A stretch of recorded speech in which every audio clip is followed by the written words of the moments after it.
الحمد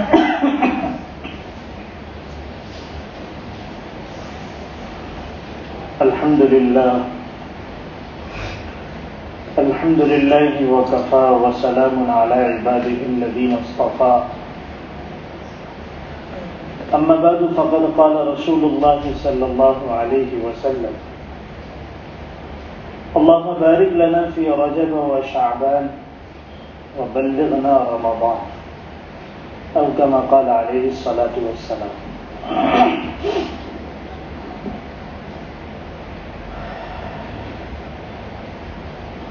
حضور اکرم صلی اللہ علیہ وسلم نے ایک دعا ارشاد فرمائی کہ اے اللہ تو ہمارے لیے رجب اور شعبان کے مہینے میں برکت نازل فرما اور ہمیں رمضان تک پہنچا.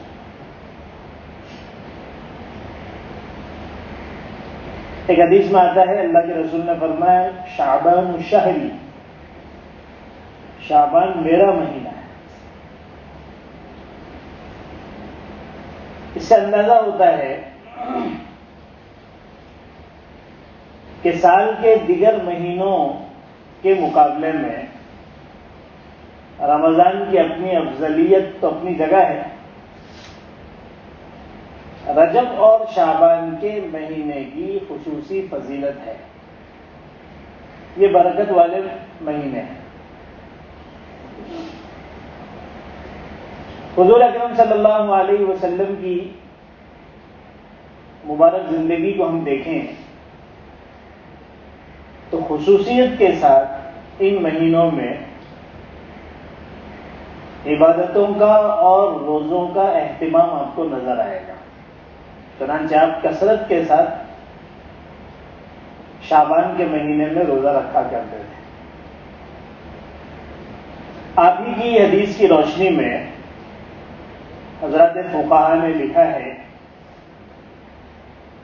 کہ 29 اور 30 شعبان کا روزہ تو نہ رکھا جائے، باقی شعبان کے مہینے میں کثرت سے روزے رکھے جائیں. یہی حضور اکرم صلی اللہ علیہ وسلم کا معمول بھی ہے. اور 29 اور 30 میں منع اس لیے کیا گیا کہ اس کے بعد رمضان آنے والا ہے تو رمضان کے لیے کچھ قوت بھی آ جائے اور کچھ نشاط بھی انسان میں پیدا ہو جائے. الحمدللہ شعبان کا مہینہ چل رہا ہے جو برکتوں کا مہینہ ہے، رحمتوں کا مہینہ ہے، اور اس کے بعد رمضان آنے والا ہے. دراصل رمضان ہی کی طلب میں حضور اکرم صلی اللہ علیہ وسلم یہ دعا فرمایا کرتے تھے کہ اللہ ان دونوں مہینوں میں برکت دے دے اور ہم کو رمضان تک پہنچا دے، تاکہ رمضان کے فضائل سے، اس کی برکتوں سے ہم زیادہ سے زیادہ حصہ حاصل کر سکیں. اللہ تعالیٰ کچھ طلب ہمیں بھی پیدا کر دے اور ہمیں بھی ان مہینوں کے ساتھ خاص طور پر رمضان کی قدر نصیب فرمائے. شعبان کے مہینے میں ایک شب آتی ہے، شب برات، 15ویں شعبان. اس سلسلے میں جو راہ اعتدال ہے، جو اس امت کی خصوصیت ہے، جس کا لحاظ رکھنا بہت ضروری ہے، اس کو جاننا اور سمجھنا اس وقت بہت زیادہ ضروری ہو گیا ہے. کیونکہ امت کا ایک طبقہ وہ ہے جو اس رات کے سلسلے میں افراد کا شکار ہے، اور دوسرا طبقہ وہ ہے جو تفرید کا شکار ہے. ایک انتہا پر کھڑا ہے، دوسرا انتہا پر کھڑا ہے. حالانکہ جو اعتدال کی راہ ہے، جو درمیانی راستہ ہے، وہ بیچ والا ہے. وَكَذَلِكَ جَعَلْنَاكُمْ أُمَّةً وَسَطًا لِتَكُونُوا شُهَدَاءَ عَلَى النَّاسِ. اللہ تعالیٰ فرماتے ہیں کہ ہم نے اس امت کو امت وسط بنایا، اعتدال والی امت بنایا. اس کے احکام میں اعتدال کی اور درمیانی پن کی خصوصیت کے ساتھ رعایت رکھی گئی. تو ایک طبقہ تو وہ ہے جو سرے سے 15ویں شعبان کی فضیلت ہی کا انکار کرتا ہے کہ ایسی کوئی رات نہیں ہے، اس کی کوئی فضیلت نہیں ہے. یہاں تک کہ انہوں نے اس کو بدعت بھی قرار دیا کہ اس رات کو جاگنا، اس رات کو عبادت کی رات قرار دینا یہ بدعت ہے. بہت بڑا حکم ہے. جس طرح سے کسی ناجائز چیز کو جائز قرار دینا بہت بڑا جرم اور گناہ ہے، اسی طریقے سے کسی ثابت شدہ چیز کو بدعت قرار دینا یعنی حرام قرار دینا، بدعت حرام ہوتا ہے، یہ بھی بہت بڑا جرم ہے. تو ایک طبقہ تو وہ ہے. دوسرا طبقہ وہ ہے جو اس رات کی فضیلت میں اتنا آگے بڑھ گیا اور اس کے ساتھ ایسی ایسی نئی چیزوں کو ملا دیا، گھڑ لیا کہ وہ رات جس حد تک ثابت تھی وہ اس سے کہیں گنا آگے لے کے چلے گئے. وہ ایک بدعات کا مرقع بن گیا. اب جو اصل فضیلتیں تھیں وہ تو اپنی جگہ رہ گئی اور دوسری چیزوں نے اس کی جگہ اختیار کر. تو ہمیں ان ساری چیزوں سے بھی بچنا ہے، اس لیے کہ شریعت کا اصول ہے کہ جو چیز جتنے درجے میں ثابت ہو اس کو اتنے ہی درجے میں رکھنا ہے. ثابت ہو تو انکار کرنا غلط، اور جتنا ثابت ہو اس سے بڑھا دینا بھی غلط. چنانچہ جہاں تک اس رات کی فضیلت کی بات ہے کہ کیا 15ویں شعبان کی رات کی کوئی فضیلت احادیث میں آئی ہے؟ اس سلسلے میں کوئی روایت اللہ کے رسول سے ثابت ہے؟ کیا حضرات صحابہ، تابعین، بزرگان دین جو خیر القرون کا زمانہ ہے، صحابہ کا زمانہ، تابعین کا زمانہ، تبع تابعین کا زمانہ، جو قیامت تک آنے والے انسانوں کے لیے ایک مشعل راہ کی حیثیت رکھتا ہے، ایک میزان کی حیثیت رکھتا ہے، ایک ترازو کی حیثیت رکھتا ہے کہ اللہ کے رسول نے فرمایا خیر القرون قرنی ثم الذین یلونہم ثم الذین یلونہم، سب سے بہترین دور اور زمانہ میرا زمانہ ہے. ظاہر سی بات ہے وہ حضرات صحابہ کا زمانہ ہے. اس کے بعد جو اس سے لگا ہوا دور ہے تابعین کا زمانہ. اس کے بعد سب سے بہترین زمانہ کون سا ہے؟ ان سے لگا ہوا یعنی تبع تابعین کا زمانہ. یہ ایک معیار دیا حضور اکرم صلی اللہ علیہ وسلم نے کسی چیز کے صحیح اور غلط ہونے کو پرکھنے کا، کہ دیکھو اس زمانے میں یہ عمل موجود تھا، کیا اس زمانے میں اس رات میں عبادت کی جاتی تھی؟ کیا بزرگان دین اس کا اہتمام کرتے تھے؟ قرآن سے ثابت ہے، حدیث سے ثابت ہے، حضرات صحابہ کے زمانے میں یہ چیز ملتی ہے، تابعین تبع تابعین کے زمانے میں اس کا کوئی ثبوت ہے، عمل ہے؟ اگر اس میں ہے تو وہ صحیح ہے، اور اگر ان زمانوں میں اس کا کوئی ثبوت نہیں ملتا تو پھر اس کو دین سمجھ کر کرنا یہ بدعت ہے اور گناہ ہے. ایک صاف اور واضح قانون حضور اکرم صلی اللہ علیہ وسلم کی حدیث سے علماء نے بیان کر دیا. ایک پکا قانون ہمیں مل گیا. شب برات کے تعلق سے احادیث کے اندر فضیلت آئی ہے. اس سے پہلے بھی میں اس موضوع پر بات کر چکا ہوں، لیکن بعض حضرات کی طرف سے مجھے کہا گیا کہ خاص ایسے موقع پر آپ اس کو دوہرا دیا کیجیے، کیونکہ اس دور میں ہر نکڑ پر اور ہر ایک کے جیب میں 50 گمراہی پھیلانے والے موجود ہیں۔ افراط و تفریط میں لوگ مبتلا ہو رہے ہیں، اسی وجہ سے میں اس چیز کو دوبارہ دوہرا رہا ہوں تاکہ واپس ہمارے ذہن میں یہ بات مستحضر ہو جائے، پکی ہو جائے۔ تو شب برات کے تعلق سے حدیث میں فضیلت آئی ہے، اس رات کے قیام کی، اس میں عبادت کرنے کے تعلق میں حدیثیں موجود ہیں۔ چنانچہ 10 صحابہ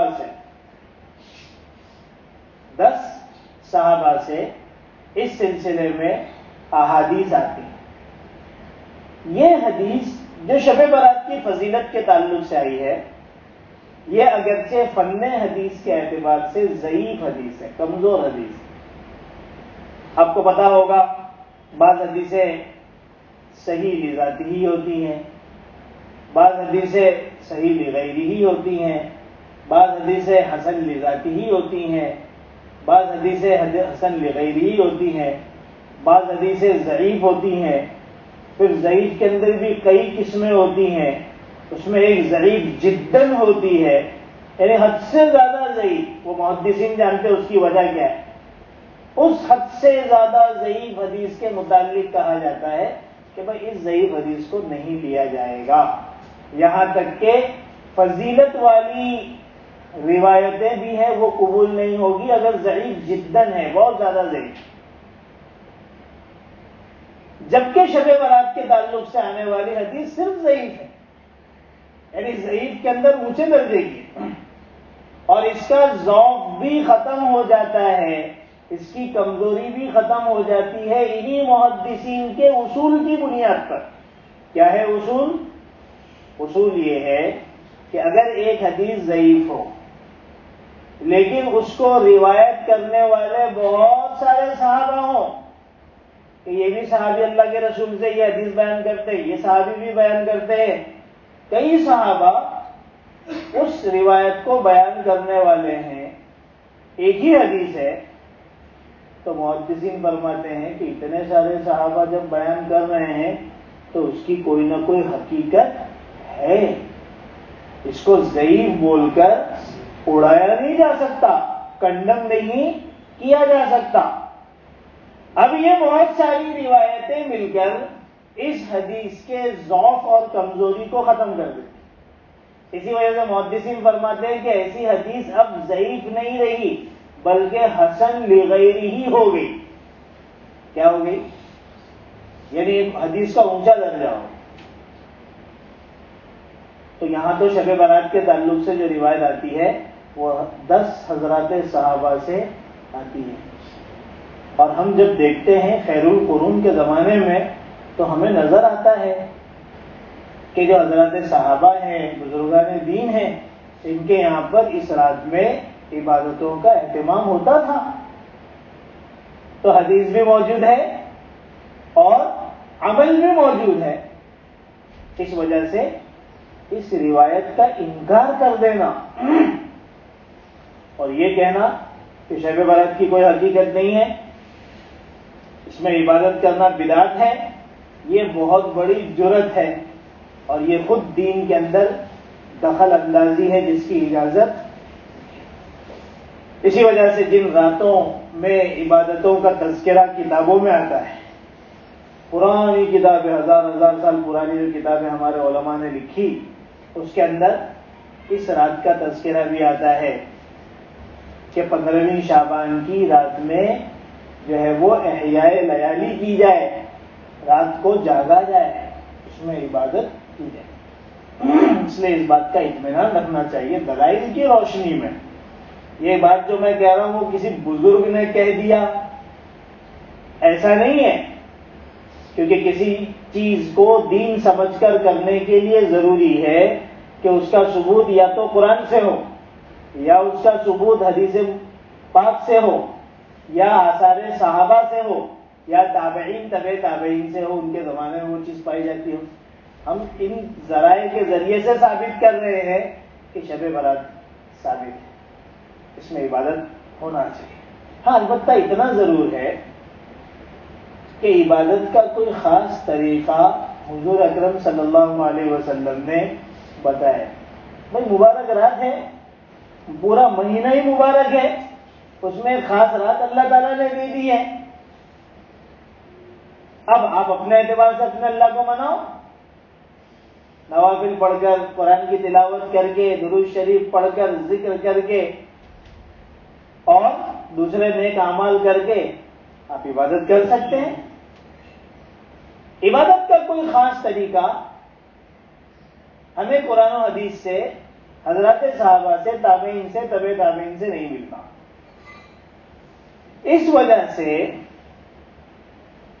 یہ جو بہت سارے اس دن عبادت کے خاص طریقوں کے پمفلٹ آپ کو ملیں گے کہ بھئی اس رات میں مغرب کے بعد 6 رکعت اس طرح سے پڑھی جائے، پہلی رکعت میں یہ صورت ہو اتنی مرتبہ ہو، دوسری رکعت میں یہ صورت ہو اتنی مرتبہ ہو، اور اس پہلی رکعت میں جو ہے پہلی 2 رکعت میں یہ نیت ہو، عمر طویل ہو جائے، دوسری رکعت میں روزی خوب بڑھ جائے، تیسری رکعت میں فلاں چیز ہو جائے، یہ ساری چیزیں ثابت نہیں ہیں۔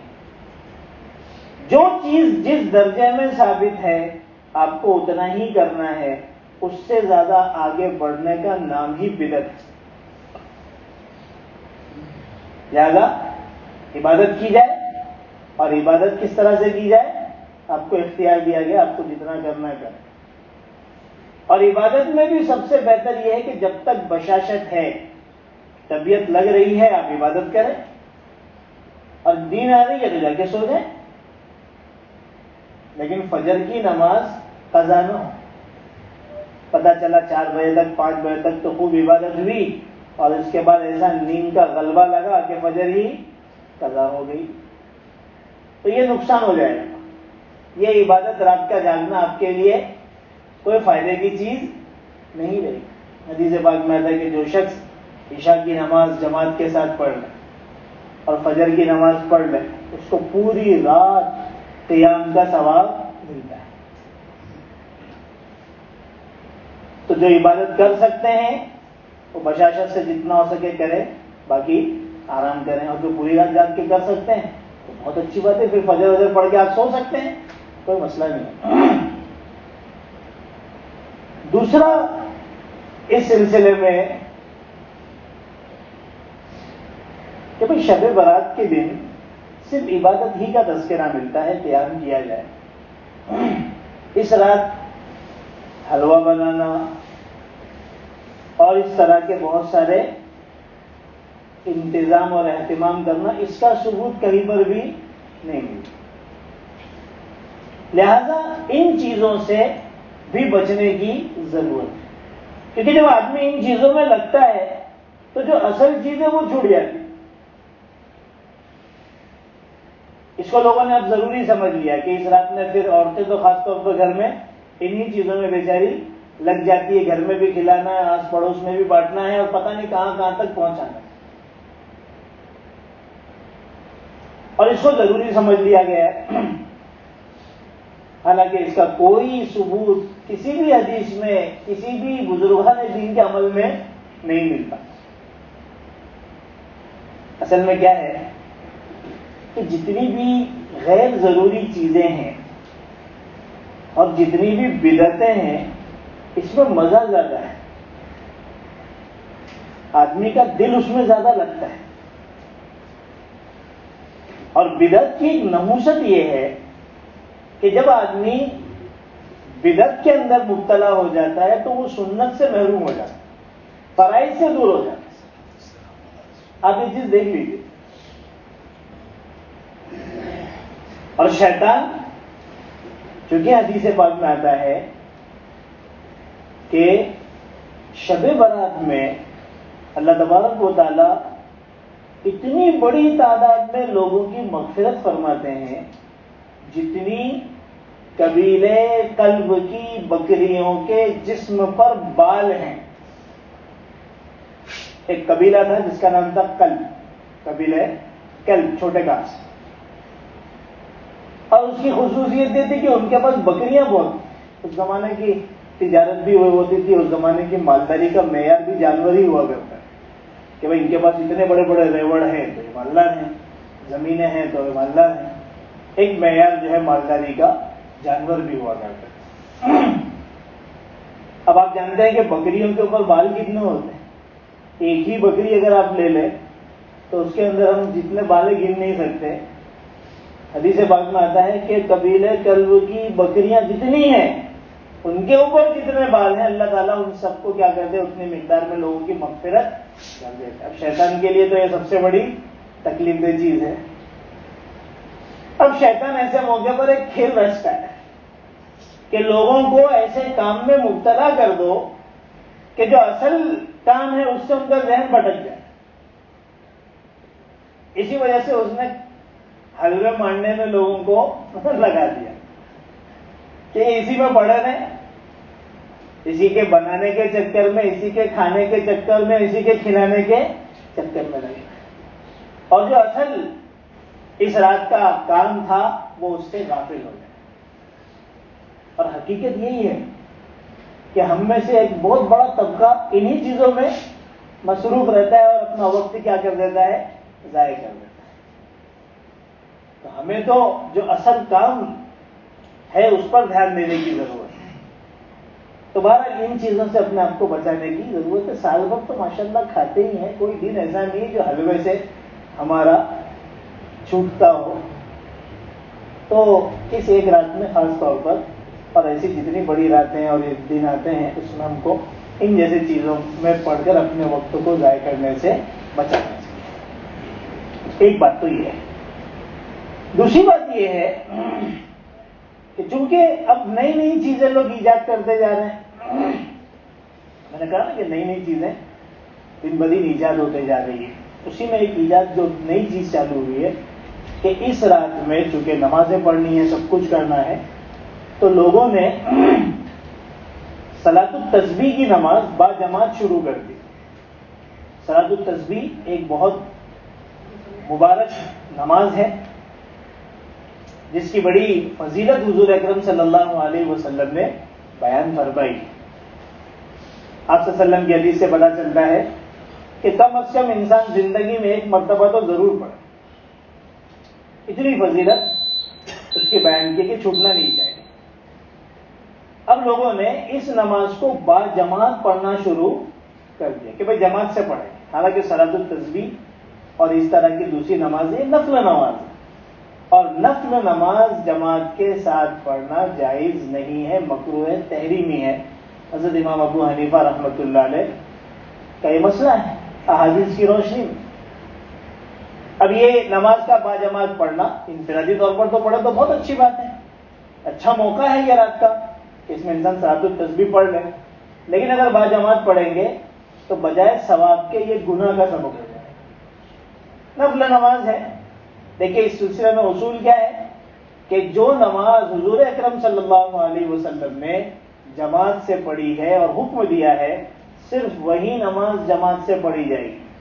جیسے فرض نماز ہے جماعت سے پڑھی جائے گی، عیدین کی نماز ہے جماعت سے پڑھی جائے گی، اور تراویح کی نماز ہے جماعت سے پڑھی جائے گی۔ تراویح کی ہی وتر صرف تنہا وتر ہے سال بھر میں جو جماعت سے پڑھی جائے گی، اور اسی طرح سے صلاۃ الکسوف چاند سورج گرہن کی جو نماز ہوتی ہے وہ جماعت سے پڑھی جائے گی، اور اسی طریقے سے صلاۃ استسقاء جہاں پر بارش نہیں ہوتی ہے وہاں پر بارش کے لیے نماز پڑھی جاتی ہے، وہ بھی جماعت سے، اس کے علاوہ اور کوئی نماز جماعت سے پڑھی نہیں جائے گی۔ اب اگر کوئی نماز کو جماعت سے پڑھا جائے گا تو وہ حضور اکرم صلی اللہ علیہ وسلم کے طریقے کے خلاف ہوگا۔ اس وجہ سے اس طرح کی کسی بھی نماز کو جماعت سے پڑھنا صحیح نہیں ہے۔ اس کے علاوہ ایک مسئلہ جو آخری رہ جاتا ہے وہ ہے اس دن کا روزہ، کہ 15ویں شعبان کے بعد جو دوسرا دن آتا ہے 15ویں شعبان کا جو دن آئے گا، کیا اس دن روزہ رکھا جائے یا نہ رکھا جائے۔ تو جو لوگ 15ویں شعبان کا ہی انکار کرتے ہیں، وہ تو نہ فضیلت کو ماننے والے ہیں نہ روزے کو ماننے والے ہیں، جبکہ ہم نے آپ کے سامنے ثابت کر دیا کہ 10 حضرات صحابہ سے اس رات کی فضیلت ثابت ہے. اس وجہ سے اس کے اوپر ہمیشہ سے حضرات صحابہ کے زمانے سے بزرگان دین ہمیشہ اس پر عمل کرتے آئے ہیں، لیکن عمل اتنا ہی کرنا ہے اور اسی طریقے کے مطابق کرنا ہے جو ہمیں حضور اکرم صلی اللہ علیہ وسلم نے بتایا ہے. اپنی طرف سے گھڑی ہوئی باتوں کو کرنا صحیح نہیں. 15ویں شعبان کا روزہ یہ بھی حدیث پاک سے ثابت ہے. آپ صلی اللہ علیہ وسلم نے فرمایا قوموا لیلہا وصوموا نہارہا، وہ پوری حدیث کا ایک حصہ ہے کہ اس کی رات میں قیام کرو، عبادت کرو، اور اس کے دن میں روزہ رکھو. یہ حدیث بھی فن حدیث کے اعتبار سے جو محدثین نے اصول بنائے ہیں حدیث کو لینے کے یا اس حدیث کو چھوڑنے کے، اس اعتبار سے یہ حدیث بھی ضعیف ہے.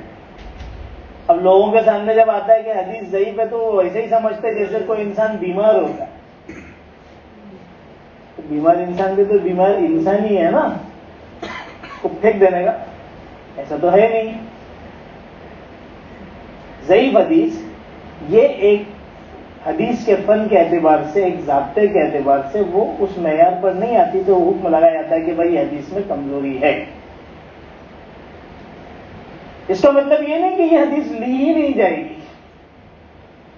علامہ ابن قیم رحمۃ اللہ علیہ جو بہت بڑے عالم گزرے ہیں، علامہ ابن تیمیہ رحمۃ اللہ علیہ کے بڑے شاگردوں میں ہیں، جن کا بہت اونچا مقام ہے سلفی حضرات کے نزدیک بھی جو اہل حدیث ہے، وہ خود اپنی کتاب میں لکھتے ہیں کہ اگر کوئی چیز کسی ضعیف حدیث سے ثابت ہو اور اس کے علاوہ کوئی دوسری حدیث اس کے مخالف نہ ہو تو اس حدیث پر عمل کیا جائے گا.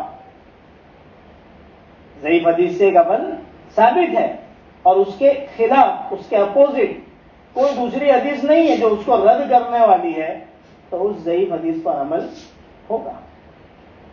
تو بہرحال اس بات کو ہمیشہ سمجھیے کہ ضعیف حدیث کا نام آتے ہی گھبرانے کی ضرورت نہیں ہے. ایک بہت بڑا ذخیرہ حدیثوں میں جو کتابوں میں ہے وہ ضعیف حدیث کا ہی اور اس پر عمل ہوتا ہے. اور یہ ہمارے محدثین اور بڑے بڑے علماء نے اس کو لکھا ہے. جن محدثین کی باتوں پر ہم کسی حدیث کو صحیح کہتے ہیں، کسی حدیث کو ضعیف، وہی محدثین لکھتے ہیں بھائی ضعیف حدیث پر عمل ہوگا، لیکن وہ جانتے ہیں کہ کون سی ضعیف حدیث پر کہاں عمل ہوگا. چنانچہ سارے محدثین کا متفق علیہ فیصلہ ہے. کیا فیصلہ ہے؟ کہ ضعیف حدیث فضائل کے اندر قابل قبول ہوتی ہے، یعنی وہ حدیث ہے جس میں فضیلت آئی ہے کسی عمل کی کہ یہ کرو اس پر آپ کو یہ فضیلت ملے گی. اگر وہ حدیث ضعیف ہے تب بھی اس پر عمل ہوگا. احکام کے بارے میں البتہ صحیح حدیث ہونا چاہیے یا حسن درجے کی حدیث، جو اونچے درجے کی حدیث کہلاتی ہے وہ ہونا چاہیے. فضائل کے اندر اتنی سختی. اب یہاں پر جو یہ روزہ رکھنے کی فضیلت ہی کی وہ بات ہے، اس وجہ سے ہمارے علماء نے لکھا ہے کہ اس ضعیف حدیث جو ایک ہی حدیث ہے کی بنیاد پر اس روزے کے مندوب ہونے کا کہ بھائی انشاءاللہ آپ کو ثواب ملے گا، اس حساب سے آپ اس روزے کو رکھ سکتے ہیں. البتہ اس کو سنت سمجھنا اور اس کو بہت زیادہ اہمیت دینا یہ صحیح نہیں. اس کو اس کے درجے پہ رکھا جائے اور اگر کوئی روزہ رکھنا چاہے تو رکھ لے. اور اس میں سب سے بہتر شکل جو ہمارے بڑوں نے بتائی وہ یہ ہے کہ اللہ کے رسول صلی اللہ علیہ وسلم سے شعبان کے مہینوں میں روزہ رکھنے کی فضیلت تو ثابت ہے، اور 15ویں شعبان ایام 20 میں آتا ہے. ایام 20 جو ہر مہینے کی 13، 14 اور 15 تاریخ ہوتی ہے، اس کی فضیلت تو صحیح حدیثوں سے ثابت ہے، یہ بھی 15ویں تاریخ ہے. تو اس نیت سے رکھ لو کہ بھائی اللہ کے رسول چونکہ شعبان میں بہت روزہ رکھتے تھے تو میں بھی رکھتا ہوں، اور یہ ایام 20 ہی میں سے تو میں اس میں بھی رکھتا ہوں، اور 15ویں شعبان کے روزے کے بارے میں بھی حدیث آئی ہے اور اس پہ بھی عمل کر لیتا ہوں. تو انشاءاللہ اس میں تو کوئی اب شبے کی بات نہیں. یہ سب باتیں آپ کو اسی اس لیے بتانی پڑ رہی ہے کیونکہ ان سب باتوں کو آج لوگوں نے اپنی بحثوں کا مرکز بنا لیا اور اسی میں جھگڑ رہے ہیں، اور احادیث کی حقیقت اس کے فن سے کوئی واقف نہیں ہے. حدیث کی فن سے کوئی واقف اس علم سے کوئی واقف ہے نہیں اور جھگڑ رہے. کوئی اس لیے جھگڑ رہے تو ضعیف حدیث ہم نہیں مانیں گے. ارے بھائی ضعیف حدیث کی حقیقت تو جانو.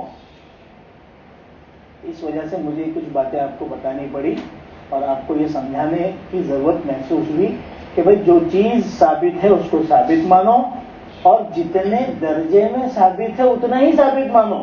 اس کے اندر اپنی طرف سے اضافہ کرنے کی بھی ضرورت نہیں ہے. تو ابھی انشاءاللہ دیکھیے 15ویں شعبان آ رہا ہے اور شعبان کا مہینہ تو خود ہی برکت والا ہے. اس میں زیادہ سے زیادہ جو ہے عبادتوں کا اہتمام کرنے کی, نیکیوں کا اہتمام کرنے کی ضرورت ہے اور اپنے لیے ابھی سے رمضان کے لیے جو ہے وہ ایک شیڈیول دینے کی اور ایک ترتیب بنانے کی ضرورت ہے. اللہ تعالیٰ ہم سب کو عمل کی توفیق عطا فرمائے. الحمدللہ.